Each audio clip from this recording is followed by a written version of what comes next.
My name is Nachum Hurvitz. I live in Baltimore, and for Parnassa, I work for the federal government. I work for the State Department in Washington, D.C. My position was always 100% remote until President Trump came into office. And as you know, in the beginning of this year, he mandated all federal employees to return back to the office and be there in person. So this resulted in a 2-hour commute each way.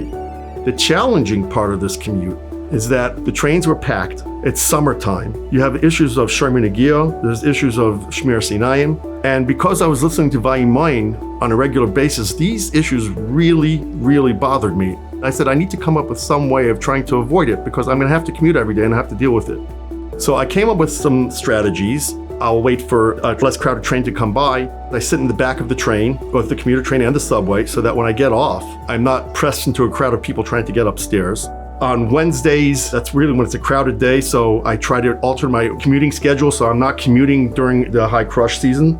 And when I get off the train at Farragut Square, I'll take my glasses off because I know where I'm going. I don't need to see everything in the street. And I have a 10 or 15 minute walk to my office. So because I take all these extra steps and because it takes a little extra time, so I usually don't get to my office till about 9 a.m.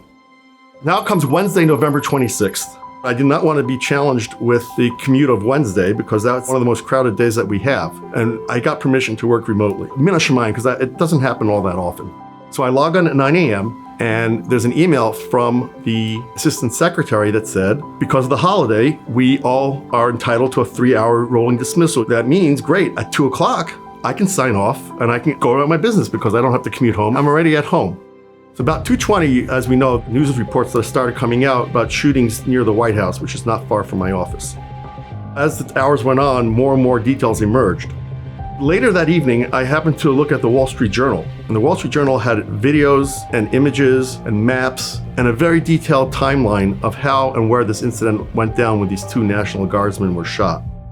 I'm looking at the photos, I'm looking at the timeline, and I said, oh my gosh. I walk past that just about every day. And if I would have walked out of my office at 2 p.m., a 10-minute or 12-minute walk would have put me there at 2:13, which was the time of the shooting of these 2 National Guardsmen. Chazdei Hashem, I was spared from the trauma for either viewing or chas v'shalom maybe even being involved or being aimed at during this incident. And I really credit Vayimaen because of the fact I was being makbid and using Vayimaen to try to avoid these nisyonos. I believe that is why Ribbono Shel Olam has showered this bracha on me. And this is not the only bracha that Ribbono Shel Olam has showered on me and my family since I started listening to Vayimaen. I encourage everybody to continue to listen to Vayimaen, to internalize those lessons. And Mirat Hashem, the Ribbono Shel Olam will shower you with the same beautiful brachas that he has showered upon myself and my family.